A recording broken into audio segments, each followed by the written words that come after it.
Hello student, I am Vikrant sir. Welcome to the new chapter of social studies.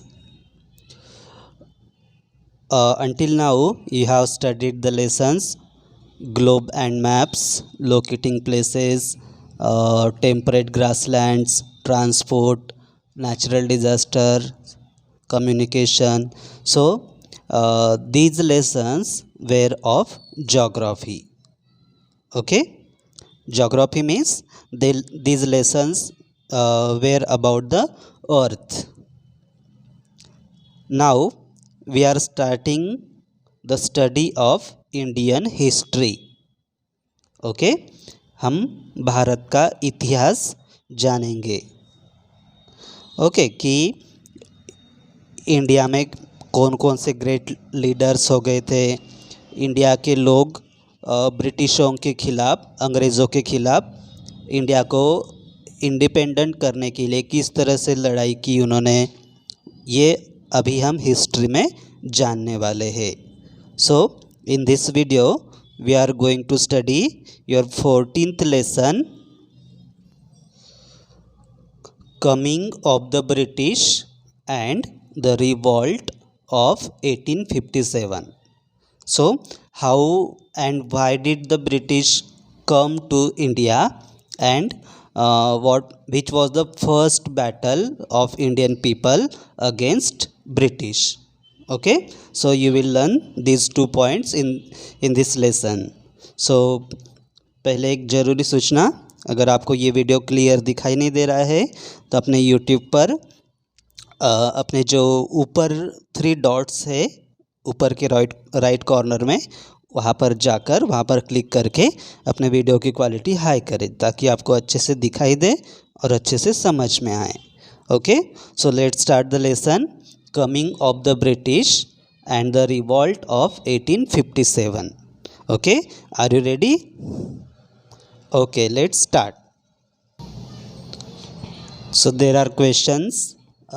Some questions you have to answer.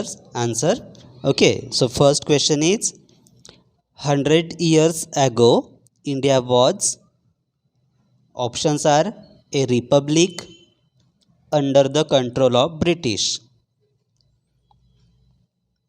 What is the correct option? Correct answer is under the control of British. Second question, Europeans came to India through. Europeans India में कैसे आए? Sea route, land route. Sea route, answer is sea route, मतलब समुद्री मार्ग से आए वो.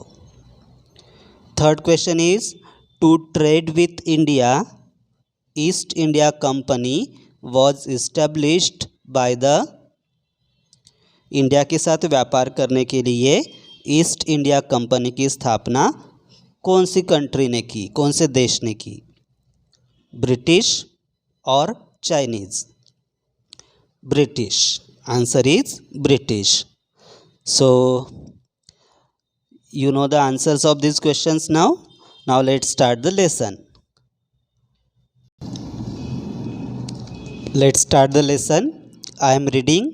You have to listen attentively so that you can read. You will be able to read from your book.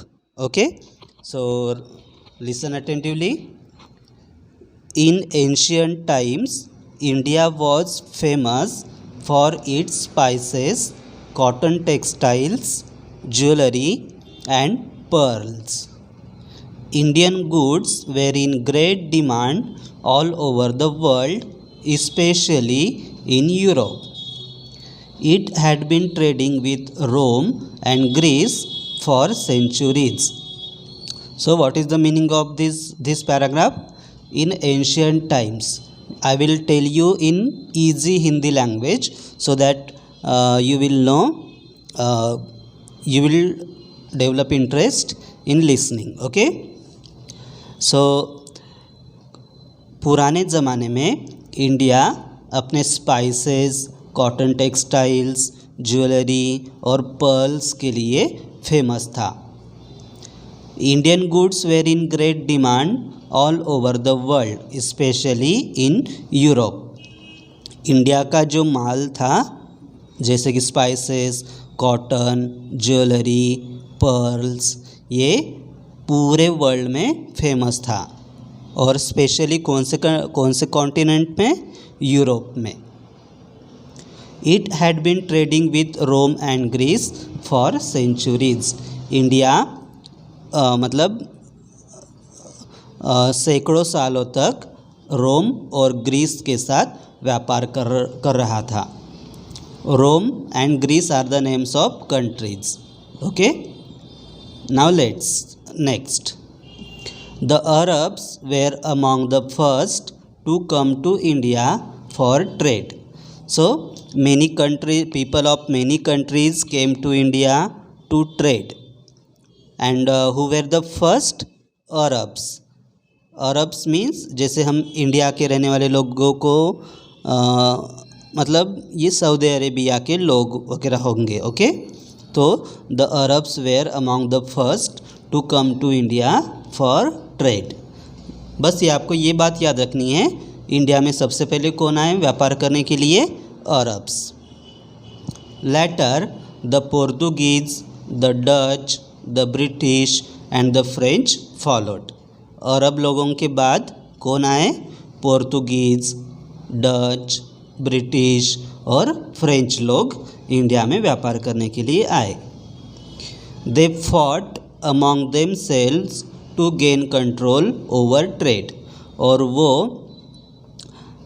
उनके बीच में कंपटीशन होने लगी, व्यापार करने के लिए कंपटीशन होने लगी और वो एक दूसरे के खिलाफ लड़ने लगे। इंडिया में हम व्यापार करेंगे, आप नहीं, इस पॉइंट पर वो एक दूसरे के साथ लड़ने लगे। Understood until now? Okay, let's read once again this paragraph. The Arabs were among the first to come to India for trade. Later, the Portuguese, the Dutch, the British and the French followed. They fought among themselves to gain control over trade. Okay, now let's move further. Discovery of a sea route to India means Portuguese लोगों ने European countries के लोगों ने India की तलाश कैसे की? सबसे पहले किसने की इंडिया की तलाश? सबसे पहले कौन आया यूरोप से इंडिया में? सबसे पहले कौन आया? Okay, so I think you have heard this name, Vasco da Gama. Vasco da Gama is the name of this person. Okay, इस पर्सन का नाम है and he was the first Portuguese explorer to come to India. Understood? So let's start. In 1498, Vasco da Gama, a Portuguese explorer, discovered a new sea route to India via the Cape of Good Hope. So the Cape of Good Hope is the name of a place. I will show you in the map. So ये Vasco da gamma था, वो Portuguese explorer था। वो अपनी boat से या इस देश से उस देश में ऐसे जर्नी करता था, नए नए प्लेसेस की तलाश में। वो है एक्सप्लोरर। तो ये एक ऐसे चलते चलते आया, यहाँ चलते चलते अपने बोट से, और इंडिया की इसने तलाश की। Remember this face, Vasco da gamma. Okay, so you see here, this is a world map and Portugal, this is a country. Vasco da Gama belong to this country. Okay, Portugal. So he यहाँ से निकला वो, and this is the way he came to India. Okay, यहाँ से आया, यहाँ पर एक केप ऑफ गुड होप था, वहाँ से इसे टर्न लिया उसने, ऐसे ऐसे आया और केरला से इंडिया में एंट्री की उसने। Understood? Let's move further. The Portuguese used this route to reach Calicut and started trading in the region. So after Vasco da Gama, other Portuguese traders came to India through this route. Okay, and where they reached? Calicut. Calicut is the city in Kerala. Okay, and they started to trade in Calicut in Kerala state. Okay, at that time Calicut was a major producer of spices. उस time Calicut में ज़्यादा क्या होते थे? Spices होते थे। Vasco da Gama got permission from the ruler of Calicut to carry on trade with India. Vasco da Gama ने क्या किया? कैलिकट के जो राजा थे उनसे कैलिकट में व्यापार करने की परमिशन मांगी। Soon the Portuguese got monopoly rights over trade. इस तरह से थोड़े ही दिन के बाद मतलब कैलिकट में व्यापार पर पोर्तुगीज लोगों का अधिकार छा गया। So once again I am reading Discovery of a Sea Route to India. You listen attentively. In 1498, Vasco da Gama, a Portuguese explorer, discovered a new sea route to India via the Cape of Good Hope. The Portuguese used this route to reach Calicut and started trading in the region. At that time, Calicut was a major producer of spices. Vasco da Gama got permission from the ruler of Calicut to carry on trade with India. Soon, the Portuguese got monopoly rights over trade. This is monopoly, okay? Monopoly nahi, monopoly, okay? Now let's study about East India Company. After the Industrial Revolution, other European countries such as Holland, France and Britain also became interested in India because they needed raw materials, trade goods and new markets. So what is Industrial Revolution? Industrial Revolution मतलब European countries में अचानक बहुत सारी factories मतलब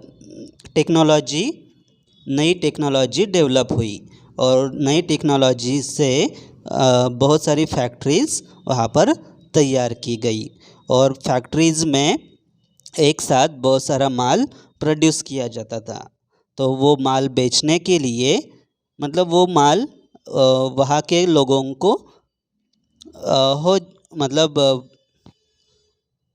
वहाँ के लोगों की ज़रूरतें पूरी होकर भी वो माल बचता था। मतलब रोज़ बड़ी बड़ी मात्रा में माल तैयार किया जाता था, तो वो उस माल के लिए कस्टमर्स चाहिए थे, न्यू मार्केट चाहिए था। तो ये जो हॉलैंड, फ्रांस और ब्रिटेन के लोग इंडिया की तरफ देखते थे कि इंडिया में हम जाकर अपना माल बेचेंगे। ओके, और उनको कच्चा माल भी चाहिए था उनके फैक्ट्रीज़ के लिए, और इंडिया में कोई भी फैक्ट्री अभी तक तैयार नहीं हुई थी। तो रॉ मटेरियल्स के लिए मतलब कच्चे माल के लिए वो इंडिया की तरफ देखते थे कि हम कच्चा माल इंडिया से लाएंगे और पक्का माल जो प्रोडक्ट्स हम तैयार करते हैं वो इंडिया में जाकर बेचेंगे। Okay, next, a few British merchants established the East India Company in 1600 with the permission from the Queen Elizabeth I, who was the Queen of England at that time. So कुछ British merchants ने group बनाया और उन्होंने east India company की स्थापना की। कब की ईस्ट इंडिया कंपनी की स्थापना? 1600 में।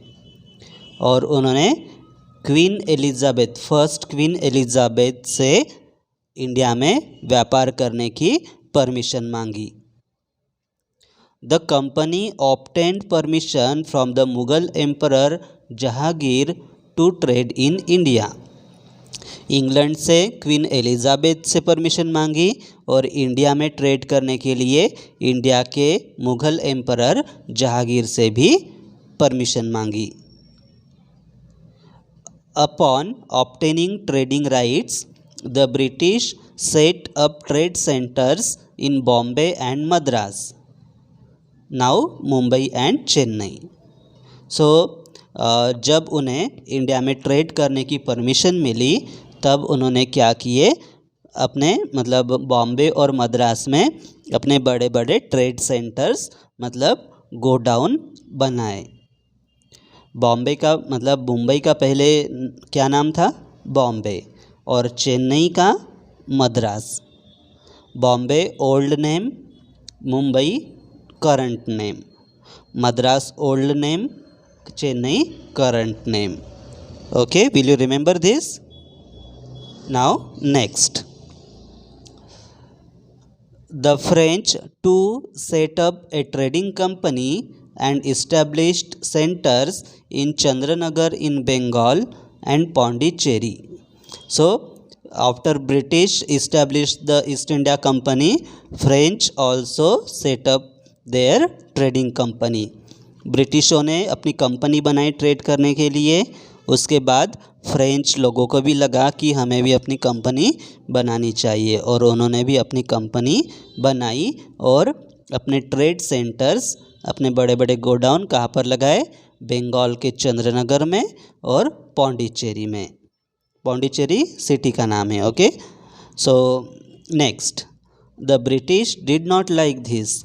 ब्रिटिशों को लगा कि फ्रेंच लोगों ने भी यहाँ पर व्यापार करना शुरू किया है तो हमारा भी नुकसान होगा, तो उनको फ्रेंच लोगों का कंपनी स्टार्ट करना, अपने ट्रेड सेंटर्स शुरू करना अच्छा नहीं लगा।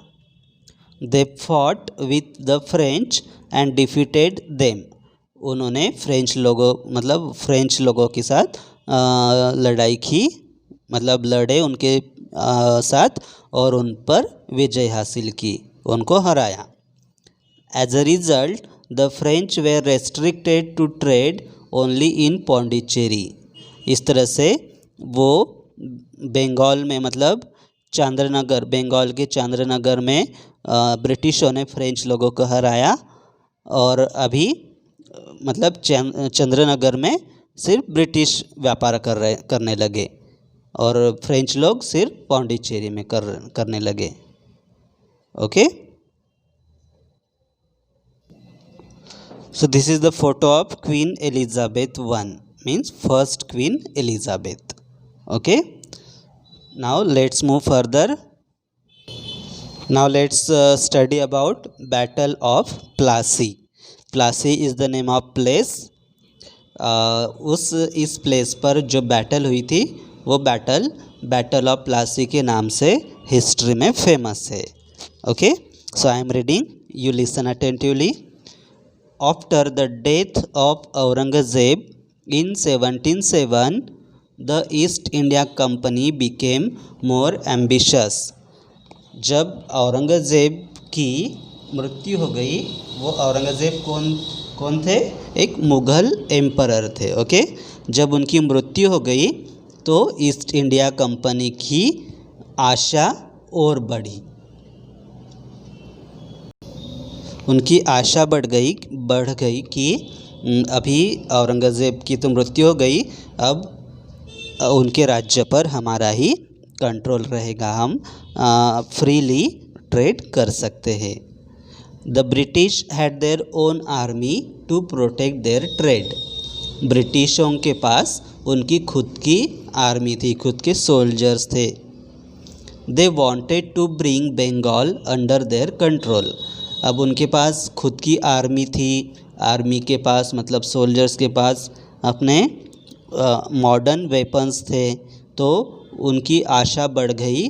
उनको लगने लगा कि अभी हम पूरे बंगाल को अपने कंट्रोल में लाएंगे। Thus, they started building forts and settlements in the 17th century. तो इस उद्देश्य के साथ उन्होंने बंगाल में फोर्ट्स बांधने शुरू किए और अपनी बस्तियां बसानी शुरू की। They also maintained an army in Bengal, और अपने सोल्जर्स भी बंगाल में रखने लगे। अपने ट्रेड की सुरक्षा के लिए, अपनी सेटलमेंट्स मतलब अपनी बस्तियों की सुरक्षा के लिए वो अपने मतलब आर्मी रखने लगे वो। When Siraj-ud-Dawla became the Nawab of Bengal, he ordered the British to remove their army and stop its construction activities as they had not paid any taxes.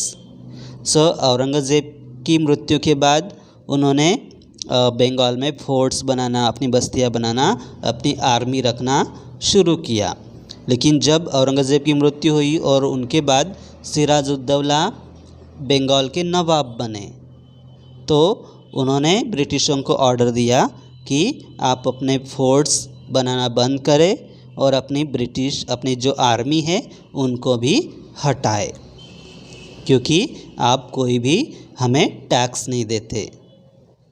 Letter when they denied he marched against the British in 1756। ब्रिटिशों ने मना किया कि हम अपने forts बनाना बंद नहीं करेंगे और अपनी आर्मी भी नहीं हटाएंगे। तब ये जो सिराजुद्दौला थे उन्होंने ब्रिटिशों पर अटैक किया। This incident infuriated the British and they attacked Bengal in 1757। इस घटना से मतलब सिराजुद्दौला ने ब्रिटिशों पर आक्रमण किया ना, तो ब्रिटिशों को इस बात का गुस्सा आया और उन्होंने भी बंगाल पर अटैक किया। कब? 1757 में। Siraj-ud-Dawla was defeated in the Battle of Plassey and the British became very powerful in Bengal। फिर सिराजुद्दौला बैटल ऑफ प्लासी में हार गए, ओके, और ब्रिटिश और ज़्यादा मजबूत हो गए। This was the first step towards the conquest of Bengal। अंग्रेज़ बंगाल को, अब पूरे बंगाल को अपने कंट्रोल में लाना चाहते थे ना, तो ये उनकी पहली जीत थी बंगाल में। कौन सी? उनकी बंगाल में पहली जीत कौन सी थी? Battle of Plassey. और बैटल ऑफ प्लासी किन के बीच में हुई थी? सिराजुद्दौला और ब्रिटिश मतलब east India company, okay. Next, however they were determined to take control over the whole of India। वो धीरे धीरे बंगाल को और बंगाल के साथ साथ पूरे इंडिया पर अपना राज जमाना चाहते थे। अंडरस्टूड ना until now? So look at this picture. This is the picture of Battle of Plassey, okay। Now next let's move further. The kings and the nawabs of small kingdoms in India always fought among themselves। तो जब मतलब अंग्रेज़ों का ज़माना था, मतलब India में उस टाइम में इंडिया में ऐसे बड़े बड़े आज जैसे स्टेट्स है, महाराष्ट्र है, पंजाब है, मध्य प्रदेश है, ऐसे स्टेट्स नहीं थे इतने बड़े बड़े। इंडिया अनेक छोटे छोटे राज्यों में, बहुत छोटे छोटे टुकड़ों में बिखरा हुआ था, और वो राजा थे, किंग्स थे, छोटे छोटे राज्यों के जो किंग्स थे वो अपना एरिया, अपना राज्य का एरिया बढ़ाने के लिए एक दूसरे के साथ हमेशा लड़ाई करते थे। The British helped one ruler against the others and gained power and wealth. This policy of British was known as divide and rule. This policy helped the British to capture various kingdoms of Indian rulers. So Indian kings हमेशा एक दूसरे के साथ लड़ते थे, तो इसका फ़ायदा अंग्रेज़ों ने उठाना शुरू किया। वो हमेशा एक किंग को दूसरे किंग के ख़िलाफ़ भड़काते थे, उसको दूसरे के ख़िलाफ़ हेल्प करते थे और मतलब झगड़ा लगाने का काम करते थे। तो वो किंग्स एक दूसरे के साथ झगड़ा करते थे तो उनकी ताकत कम हो जाती थी और ब्रिटिशों की ताकत बढ़ती थी। और जिसको भी हेल्प किया, मतलब ब्रिटिश जिस किंग को भी हेल्प करते थे उन पर कंडीशन डालते थे कि अगर मैं तुम्हें हेल्प करता हूँ, मैं आपको हेल्प करता हूँ, तो आपको अपना राज्य हमें देना पड़ेगा, या तो आपका खजाना, मतलब जो उस ज़माने का जो पैसा था, गोल्ड, ज्वेलरी, पर्ल्स, वो हमें देना पड़ेगा। ओके, इस तरह से किंग मतलब ब्रिटिशों का कंट्रोल, अनेक स्टेट्स पर कंट्रोल भी आ गया और उनके खजाने में भी, उनके वेल्थ में भी बढ़ोतरी हो गई। तो उन्होंने कौन सी पॉलिसी अपनाई? Divide and rule. Divide and rule मतलब तोड़ो और शासन करो। तोड़ो मतलब झगड़ा लगाओ और शासन करो। Now let's move further. Another battle, the battle of Buxar, took place in 1764 between the combined army of the Mughal Emperor Shah Alam II and the two Nawabs with the British East India Company. So, do you remember between whom there was the Battle of Plassey, Sirajuddaulah and the British East India Company. Now, let's study about Battle of Buxar. Buxar is the name of place. Okay, so Battle of Buxar, when did it take place? In 1764. And between whom? The Mughal Emperor Shah Alam II and the two Nawabs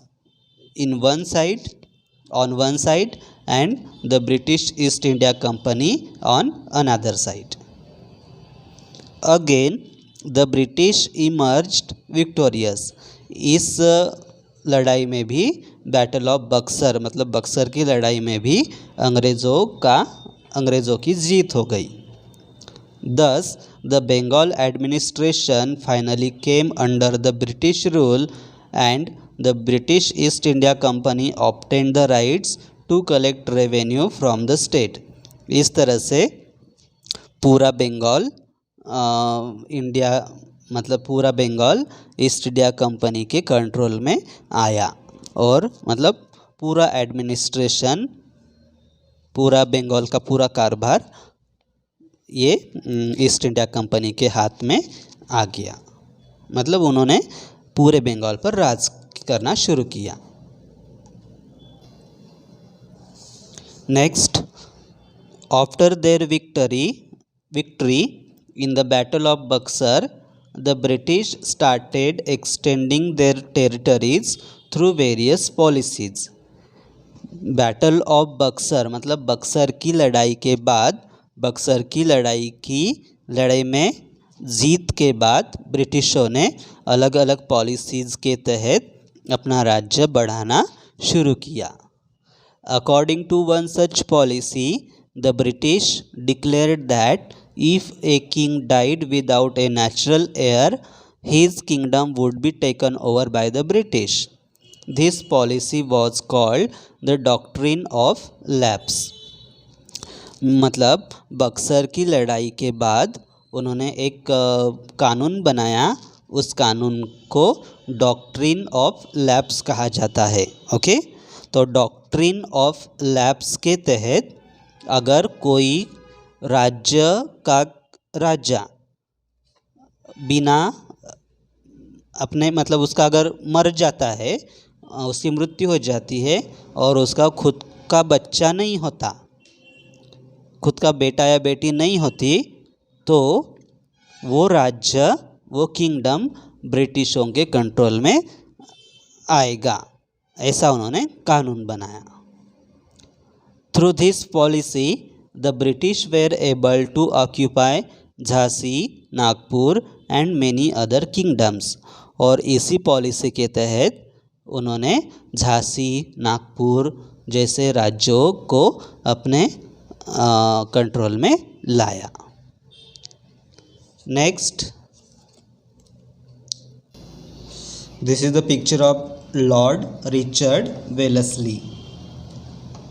Okay, the subsidiary alliance was introduced by the Lord Richard Wellesley, who was the Governor General of India from 1798 to 1805. तो who was Lord Richard Wellesley? Lord Richard Wellesley India के governor general थे। Okay, और उन्होंने subsidiary alliance शुरू की। अभी इतना ही याद रखें, subsidiary alliance Lord Richard Wellesley ने स्टार्ट की थी। ओके, बड़े क्लास में आप डिटेल्स में पढ़ेंगे उसके साथ। और इस अलायंस के तहत according to this policy Indian rulers under the British protection had to maintain British troops within their kingdom. This gave the British control over the affairs of many kingdoms. तो Lord Richard Wellesley ने subsidiary alliance शुरू की और इस कानून के तहत जो भी स्टेट ब्रिटिशों के प्रोटेक्शन में है, कुछ स्टेट्स क्या करते थे, वो दूसरा कोई स्टेट उन पर अटैक ना करे, इसलिए ब्रिटिशों से अपना प्रोटेक्शन मांगते थे कि हमारी उस किंग से रक्षा करो। तो ऐसे जो राज्य अंग्रेज़ों के प्रोटेक्शन में थे, तो उनको क्या करना पड़ रहा था, ब्रिटिश आर्मी अपने स्टेट में रखनी पड़ती थी। ब्रिटिश सोल्जर्स उनके रास्ते पर रहना ज़रूरी होने लगा था। इस तरह से वो राज्य भी अभी ब्रिटिशों के कंट्रोल में आ गए थे। सो अंडरस्टूड ना। अभी हमने देखा अभी तक कि किस तरह से अंग्रेज़ों ने बंगाल की 2 लड़ाइयाँ जीतकर बंगाल को अपने कंट्रोल में लाया था, और बंगाल के बाहर भी जो भी स्टेट्स अंग्रेज़ों की प्रोटेक्शन में थे, वो भी धीरे धीरे अपने कब्जे में लेना शुरू किया था। अभी हम नेक्स्ट पॉइंट पढ़ते हैं। Exploitation of Indians by the British. British Indian लोगों का शोषण किस तरह से करते थे, इंडियन लोगों को किस तरह से वो लूटते थे, ये हम इस पॉइंट में पढ़ने वाले हैं। Once they were firmly established in India, the British started using many unfair means to achieve their aim of getting rich.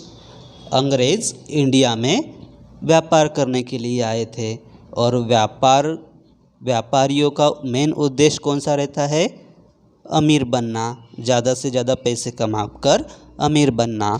तो जब ब्रिटिशों ने ईस्ट इंडिया कंपनी ने ब्रिटिशों ने तो उन्होंने जब बंगाल को अपने कब्ज़े में लाया था, तब वो अलग अलग तरीके से बंगाल के लोगों को वगैरह लूटना शुरू किया था। किस तरह से देखें, the British began exploiting the farmers. Bengal में जो फार्मर्स थे उनको उनका शोषण करना उन्होंने शुरू किया। इंडियन फार्मर्स हैड टू पे heavy taxes irrespective of the yield they produced.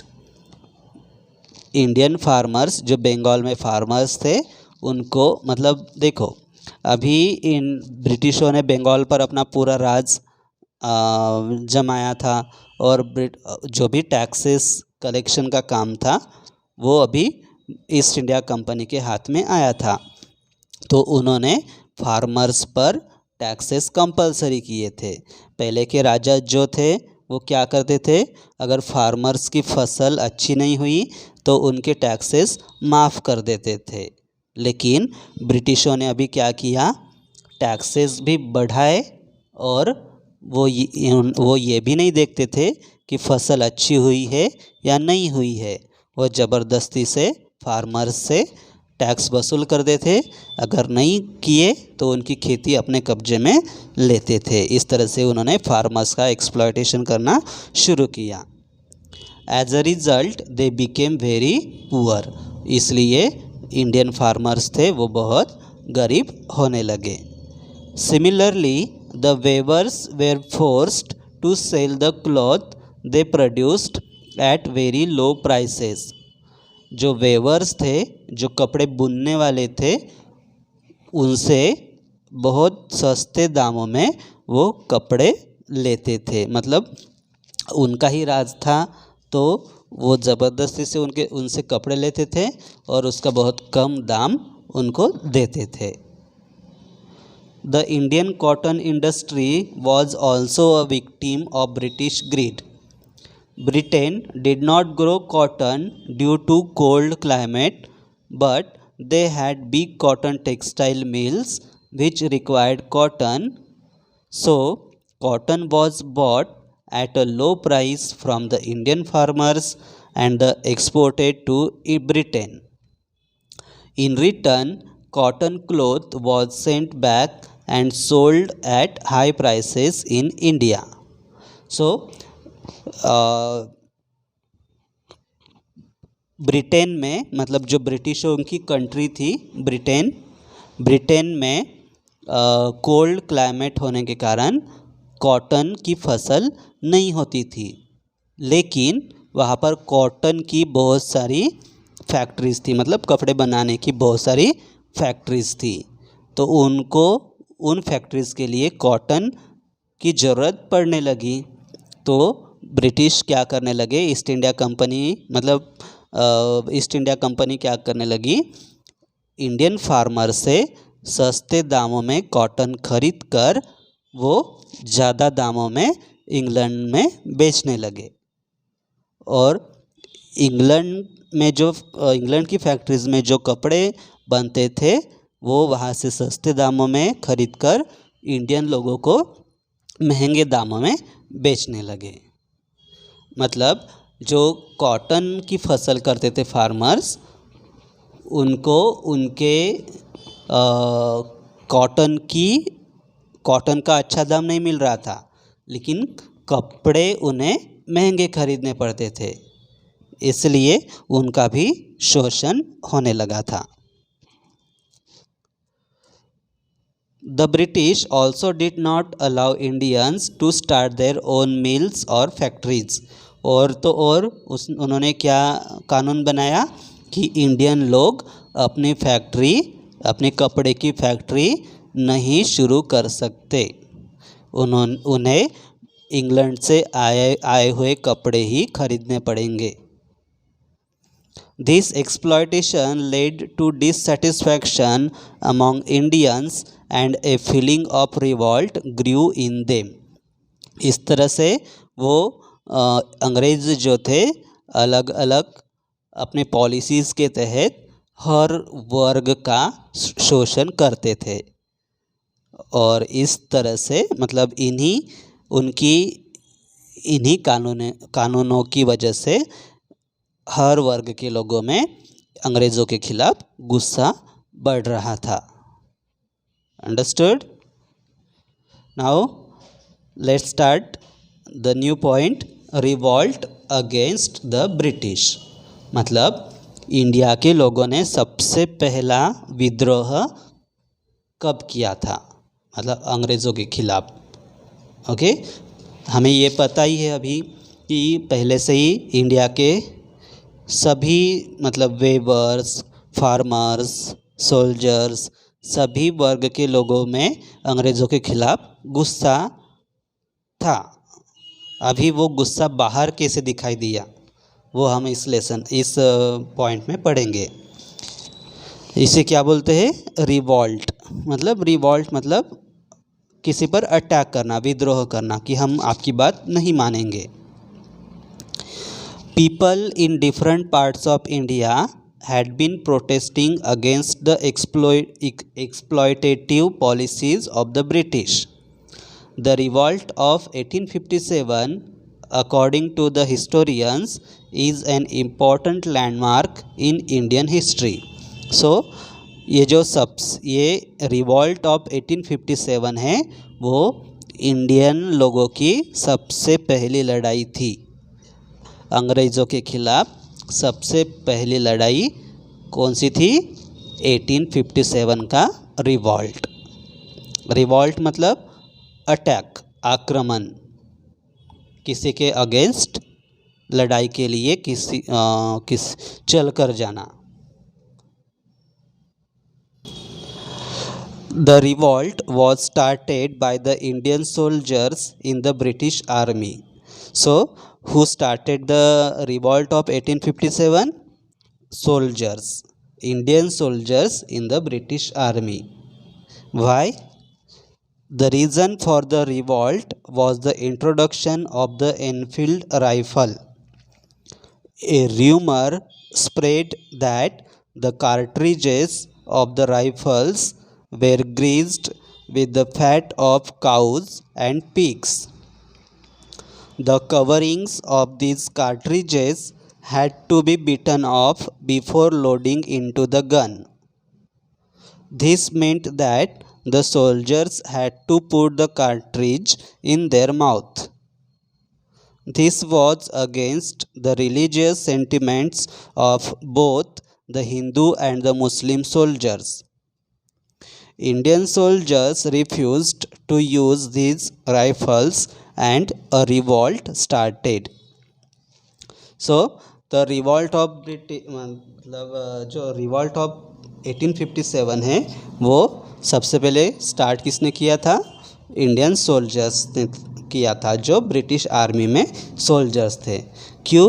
क्योंकि ब्रिटिशों ने नई राइफल अपने सोल्जर्स के लिए नई राइफल लाई थी। कौन सी राइफल? Enfield rifles. और इनकी जो कारतूसें थी, उनकी जो गोलियां थी, वो गोलियों पर, बारूद पर ऐसे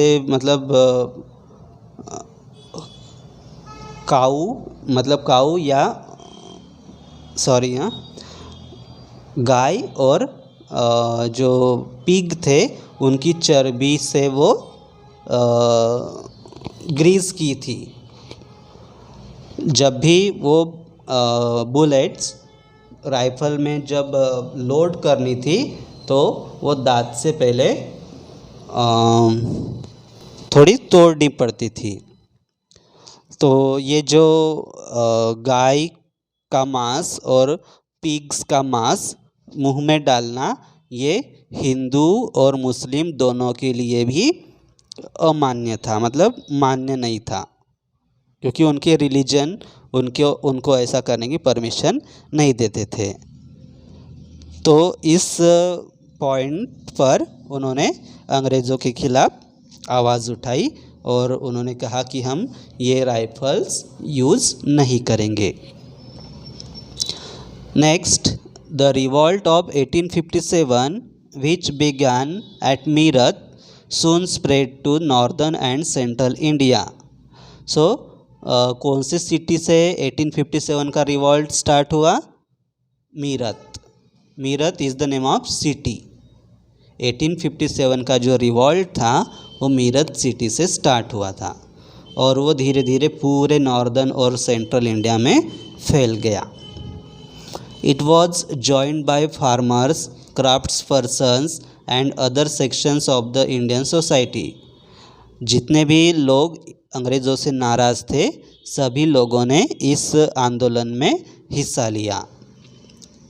Indian soldiers overthrew their superiors and marched to Delhi to crown Bahadur Shah Zafar, the last Mughal emperor, as their king. Indian soldiers ने अपने मतलब जो उनके बड़े ऑफिसर्स थे उनकी बात ना मानकर उनके अधिकार मतलब उनसे बगावत करके वो दिल्ली की तरफ चल पड़े. किस लिए? बहादुर शाह जाफ़र जो लास्ट मुग़ल एम्परर थे उनको अपना किंग बनाने के लिए वो दिल्ली की तरफ चल पड़े. Indian rulers such as Rani Lakshmibai of Jhansi, Nana Sahib, Tatya Tope and Kunwar Singh joined the rebels. जो इंडियन रूलर्स थे, इंडियन किंग्स थे, जैसे कि रानी लक्ष्मीबाई, नाना साहेब, तात्या टोपे, कुंवर सिंह, ये इस रिवॉल्ट में इन्होंने भी हिस्सा लिया.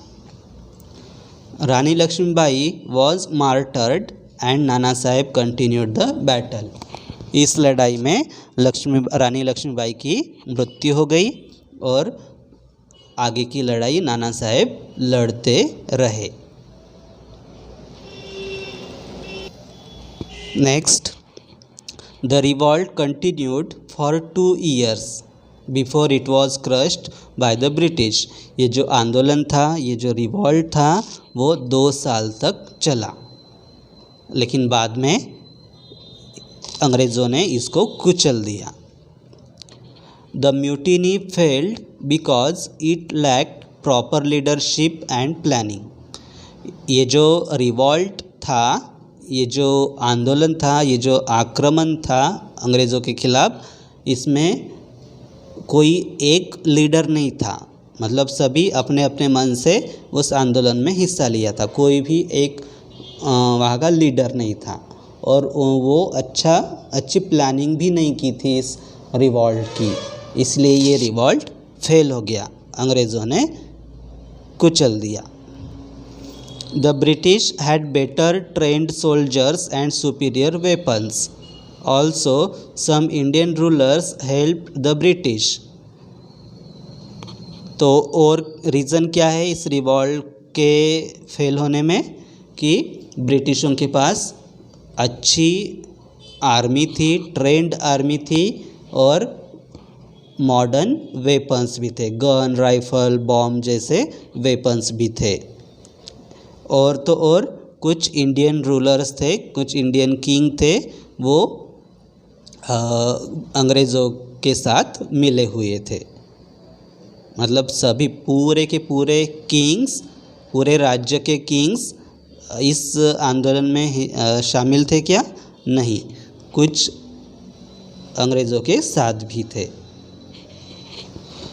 बहादुर Shah Zafar was arrested and exiled to Burma, now Myanmar. Myanmar ये एक मतलब कंट्री का नाम है. पहले म्यांमार को बर्मा कहा जाता था. Okay, where he breathed his last. Bahadur Shah Zafar को देश से बाहर निकाला गया, बर्मा को भेजा गया, मतलब म्यांमार को भेजा गया और वही उनकी मृत्यु हो गई. His 2 sons were killed, bringing the once mighty Mughal empire to an end. और उनके बहादुर शाह जाफ़र के जो 2 बेटे थे उनकी भी हत्या की गई. इस तरह से मुग़ल एम्पायर ख़त्म हुआ. इंडिया का जो मुग़ल एम्पायर था वो ख़त्म हो गया. Now let's move to the next. The revolt was turning point in the Indian history. The rule of the East India Company ended and the and India came under the direct control of the British Crown. After the revolt, Indians realized that if the whole of India had been united, the British would have never succeeded. So ये जो 1857 का revolt था, ये Indian people की अंग्रेज़ों के ख़िलाफ़ India को इंडिपेंडेंट बनाने के लिए पहली लड़ाई थी। इस लड़ाई के बाद 1857 के रिवॉल्ट के बाद ईस्ट इंडिया कंपनी का राज्य इंडिया से ख़त्म हो गया और इंडिया डायरेक्ट अंग्रेज़ मतलब ब्रिटेन का जो किंग था उनके हाथ में चला गया। अब मतलब रिवॉल्ट के बाद ये रिवॉल्ट जब फेल हुआ तब हाँ इंडियन लोगों के समझ में आई ये बात कि अगर इंडिया के पूरे किंग्स अगर एकजुट होते, पूरे लोग एकजुट होते हैं तो ये ब्रिटिशों का राज इंडिया पर टिक नहीं पाएगा। Understood? So this was big lesson. You have to listen this lesson in breaks. Okay, now let's solve this exercise. Vasco da Gama discovered a new sea route to South Africa. No, because he discovered the route to India. Battle of Buxar was fought in 1757. No. Can you tell when did the Battle of Buxar was fought? Okay, 1764. The first Enfield rifle was introduced in the Punjab Army in 1857. No. This answer is the first Enfield rifle was introduced in the Bengal Army. Bengal army में ये Enfield rifle सबसे पहले लाई गई थी और वो कब 1856 में। Next is Bahadur Shah Zafar was the last Mughal empire. यहाँ पर एम्परर चाहिए था। Yes, Bahadur Shah Zafar was the last Mughal emperor. Okay, so watch this video again and again, take breaks in between and watch next part with fresh mind. Okay, bye.